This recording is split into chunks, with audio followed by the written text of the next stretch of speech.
नमस्कार मंडळी, मी सुचिता सतीश ब्लॉग्समध्ये तुम्हा सर्वांचं मनापासून स्वागत करते.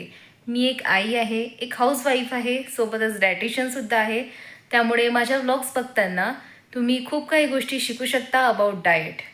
सो मी आज तुम्हाला सांगणार आहे की how I fix my 10 months old babies constipation problem without any medicine at a home. माझा ऑडियन्स जो आहे यूट्यूबचा तो माझ्याच वयातला म्हणजे जवळपास 25 ते 35 या वयातला आहे आणि माझ्यासारखंच त्यांनाही बेबी असेल तर त्याच्या बाबतीत जर काही प्रॉब्लेम झाले अबाउट कॉन्स्टिपेशन तर यांच्यासाठी हा व्हिडिओ जो आहे तो खूप युजफुल ठरू शकतो. सो व्हिडिओ समोर पाहत राहा. तर फूड ही एक मेडिसिनच आहे. What we are eating it will reflect on our body. तर आज मी बोलत आहे कॉन्स्टिपेशन बाबतीत लहान मुलांच्या. कॉन्स्टिपेशन झालं हे कधी समजायचं? जर तुमचा मुलगा पॉडी करताना खूप जास्त फोर्स लावत असेल किंवा रडत असेल किंवा एकदम रेस्टलेस झाला असेल आणि त्याचं पोट साफ होत नसेल तर समजायचं की त्याला कॉन्स्टिपेशन झालं आहे. तर कॉन्स्टिपेशनची कारणं काय आहेत लहान बाळांमध्ये? जर तुमचा बाळ एकाच प्रकारचं अन्न रोज रोज खात आहे, जसं की जर लहान मुलाला खिचडी आपण जनरली देतो, त्याला चावायला हलकी आहे आणि पचायला हलकी आहे म्हणून, पण रोजच तुम्ही ते एकच फूड त्याच्या डाएटमध्ये इन्क्लूड करत असाल, बिलकुल फळं देत नसाल आणि पाण्याचंही जर प्रमाण त्याच्या बॉडीमध्ये खूप कमी असेल तर कॉन्स्टिपेशन त्याला होण्याची शक्यता खूप जास्त प्रमाणात असते. आणि जर हालचाली खूप कमी असतील त्या बाळाच्या, तो जर खूप ॲक्टिव्ह नसेल तरी पण होऊ शकतं. आणि मेन रिझन म्हणजे डाएटच्या बाबतीत तो एकाच प्रकारचं जर फूड घेत आहे आणि फायबर त्याच्या फूडमध्ये बिलकुल नाही आहे, तर ह्या सगळ्या कारणांमुळे कॉन्स्टिपेशन होऊ शकतो.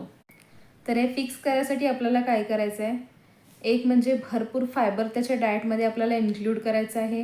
सेकंड म्हणजे भरपूर पाणी त्याच्या डाएटमध्ये इन्क्लूड करायचं आहे. थर्ड म्हणजे त्याला त्याच्या डाएटमध्ये आपल्याला फ्रूट्स इन्क्लूड करायचे आहेत. तर हे आपण कसं करणार आहोत?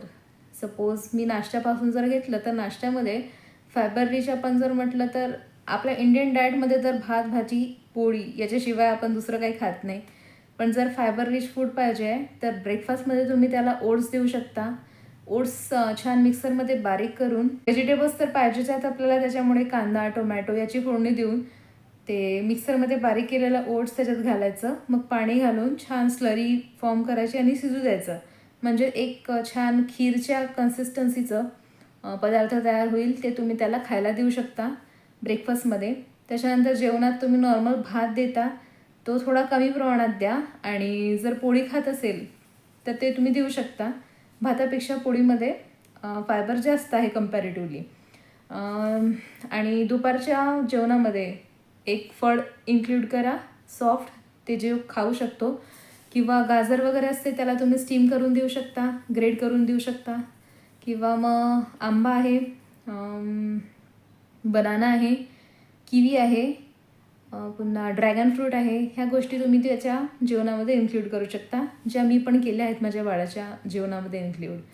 नंतर डिनरमध्ये तुम्ही एखादं अंडं किंवा सायंकाळच्या ब्रेकफास्टमध्ये तुम्ही एखादं अंडं, बॉईल्ड अंडं खाल्लं ते खूप जास्त योग्य आहे रादर दॅन ऑमलेट.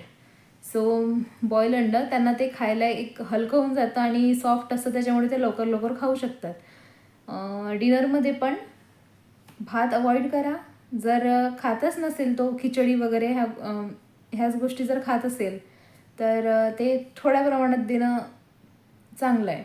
आणि सकाळी उठल्यानंतर त्याला 1 चमचा घरी बनवलेलं गाईचं तूप, कारण बाहेरच्या तुपाबद्दल मी सांगू नाही शकत, भेसळ तर असतेच, पण भरोसाचं जर असेल एखादं तर ते तुम्ही 1 चमचा त्याला द्या.